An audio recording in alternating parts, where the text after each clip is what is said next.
Welcome to our online class from High Star in North City Public Secondary School and College. This is our bio class and we will continue chapter number 8, nutrition, and our lecture number is 5. Our topic is metabolic function of water and dietary fibers. Water is the medium for various enzymatic and chemical reactions in the body. It moves nutrients, hormones, antibodies and oxygen through the bloodstream and lymphatic system. Water maintains the body temperature through the evaporation as in sweating. Severe dehydration causes cardiovascular problems. पानी हमारी ज़िंदगी के लिए यानी हमारे जिस्म के लिए मुख्तलिफ एंजाइम और कीमियावी मादों में काम आता है। मीडियम है, इसके ज़रिए ग़िज़ा, हार्मोन्स, एंटीबॉडीज़ और ऑक्सीजन जो है वो गर्दिश करते हैं हमारे जिस्म में और खून की सूरत में।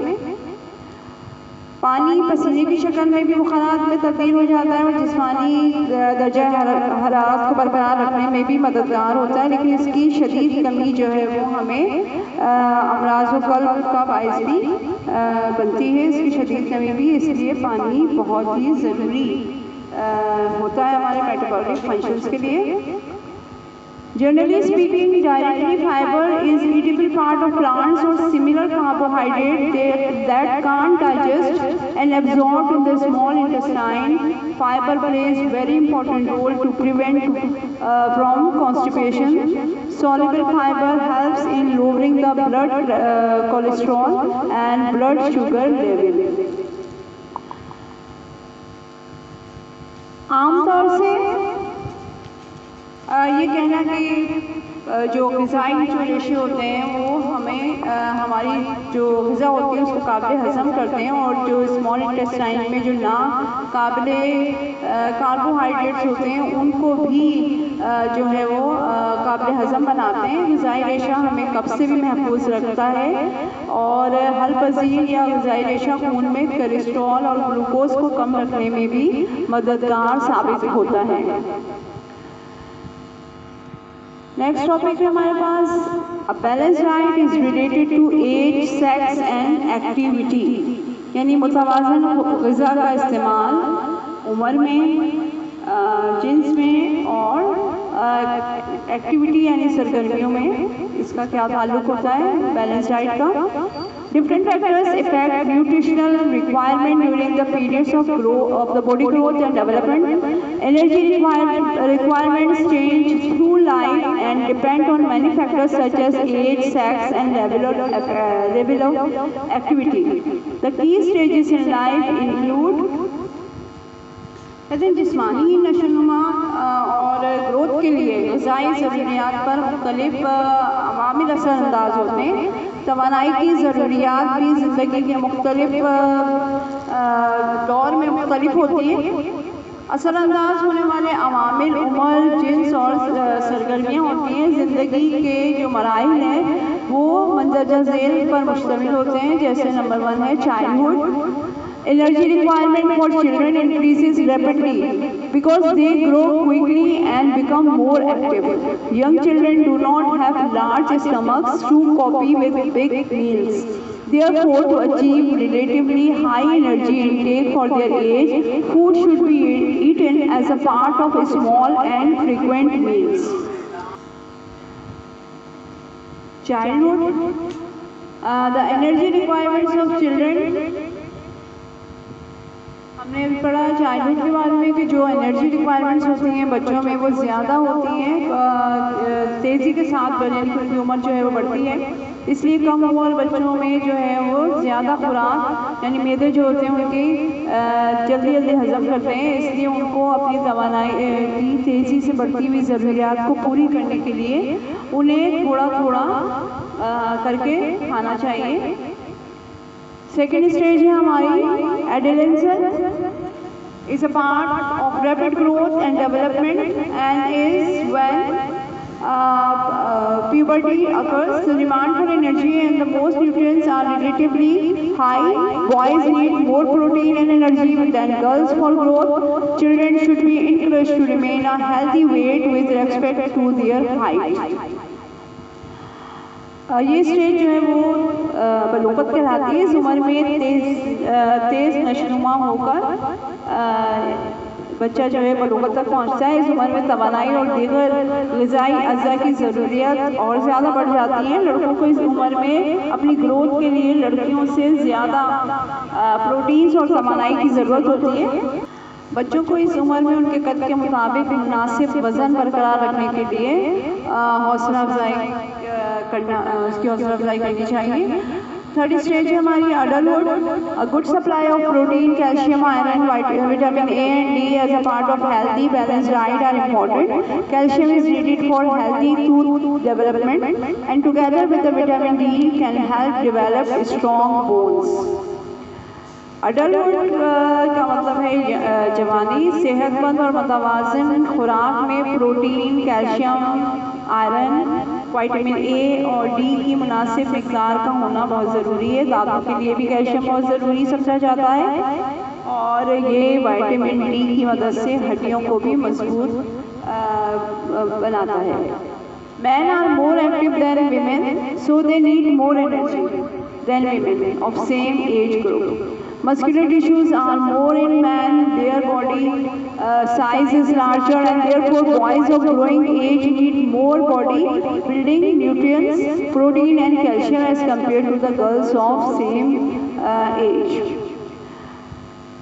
Men जो हैं वो women से ज़्यादा उनको ज़रूरत होती है एनर्जी की, इसलिए उनके जो मस्कुलर टिश्यूज़ होते हैं वो भी ज़्यादा होते हैं।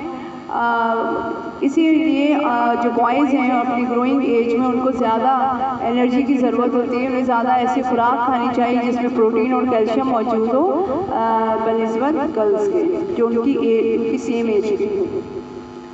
नेक्स्ट टॉपिक क्या है हमारा problems related to the nutrition. Problems पढ़ेंगे न्यूट्रिशन से मुतालिक। Malnutrition. Problems related to the nutrition are grouped as malnutrition. The malnutrition is a condition that occurs when a body does not get enough nutrients. Malnutrition results from a poor diet or lack of food. It happens when the intake of nutrients or energy is too high, too low or too poorly balanced. Consuming less than 2,100 calories a day, one is considered to be undernourished and suffering from hunger. ग़िज़ा से मुताल्लिक़ मसाइल को हम malnutrition कहते हैं। ये अमराज इस वक्त वाक़ होते हैं जब हम जिस्म को गैर मुतवाज़िन या नाकाफ़ी खुराक दी जाए। इस किस्म के अमराज में या तो तवानाई मुहैया करने वाली खुराक की ज़रूरत ज़्यादा या फिर बहुत ही कम हो जाती है या फिर गैर मुतवाज़िन हो जाती है। एक मोहतात अंदाज़े के मुताबिक 2100 कैलोरीज जो हैं वो रोज़ाना कम से कम हरारे वाली खुराक की कमी या भूख तस्वुर किया जाता है और ऐसे अफराद ग़िज़ाई किल्लत का शिकार समझे जाते हैं। यहाँ पे आपको 2 टाइप्स बताइए मालन्यूट्रिशन की। नंबर 1 में है chronic malnutrition characterized by delayed growth in the children. Chronic malnutrition क्या है? इस किस्म के अमराज बच्चों की नशोनुमा और इनकी जिस्मानी उम्र के मुताबिक नहीं होती।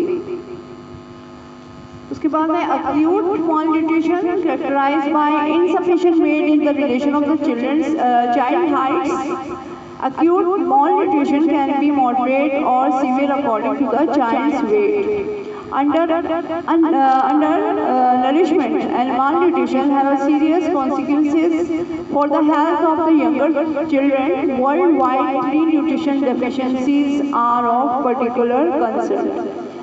एक्यूट माल न्यूट्रिशन क्या होती है? इस किस्म के अमराज में बच्चों का वज़न जो है उनकी उम्र के लिहाज से कम हो जाता है और उनमें लाभतमंद यानी कमज़ोरी का शिकार हो जाते हैं। खुराक की कमी से बच्चों की सेहत जो है अब एक वर्ल्ड वाइड मसला बन चुकी है। आलमी सतह पर खुराक की कमी को 3 अक़साम को बहुत अहमियत दी जा रही है। नंबर 1 है vitamin A deficiency is the world most common cause of preventable child blindness and vision impairment. Next है iron deficiency is associated with decreased cognitive abilities and resistance to disease. Next है iodine deficiency is the major preventable cause of mental retardation worldwide. पहली है आपकी vitamin A की कमी। उस वक्त बच्चों में नाबीनापन या नज़र की कमज़ोरी जो है वो एक आलमी मसला बन चुकी है। आयरन की कमी का ताल्लुक इल्मी की काबिलियत और क़ुव्वत मदाफ़त में कमी का बाइस भी बनती है, और आयोडीन की कमी आलमी सतह पर काबिल तहफ़्फ़ुज़ ज़हनी पसमानदगी का भी शिकार बनती है। आज का टॉपिक हम यहीं पर ही ख़त्म करते हैं। नेक्स्ट लेक्चर में आगे के टॉपिक्स को कंटिन्यू करेंगे। आप हमारे तमाम लेक्चर्स को अपने YouTube चैनल्स पर आसानी सर्च कर सकते हैं। The HSPSS and the NCPSS पर आप हमारे चैनल्स को सब्सक्राइब ज़रूर करें। अगले लेक्चर के लिए इजाज़त चाहते हैं। अल्लाह हाफ़िज़।